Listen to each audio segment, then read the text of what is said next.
16 અને જિલ્લા પંચાયતની 2 બેઠકો માટે આવતીકાલે મતદાન 77 મતદાન મથક પર ઈવીએમ મશીનો થયા રવાના. માંડલ તાલુકાની જિલ્લા પંચાયતની બેઠકો માટે આવતીકાલે મતદાન યોજાનાર છે. તાલુકા પંચાયતની કુલ 16 બેઠકો તેમજ જિલ્લા પંચાયતની 2 બેઠકો માટે મતદારો પોતાના મતાધિકારનો ઉપયોગ કરશે. આજે માંડલની મહાત્મા હાઈસ્કૂલ ખાતે ઈવીએમ મશીનોનું વિતરણ કરવામાં આવ્યું હતું, જેથી મતદાન મથકો પર મશીનો રવાના કરવામાં આવ્યા હતા.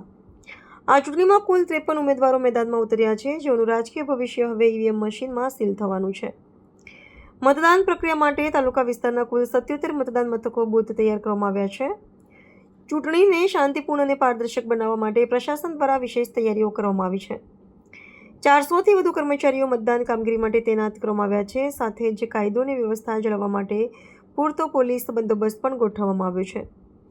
પ્રશાસન દ્વારા મતદારોને નિર્ભય અને ઉત્સાહપૂર્વક મતદાન કરવા અપીલ કરવામાં આવી છે, જેથી લોકશાહીનો આ મહાપર્વ સફળ બને. સાથે જ શાંતિપૂર્ણ માહોલમાં મતદાન પૂર્ણ થાય તે માટે પણ ખાસ અપીલ કરવામાં આવી છે.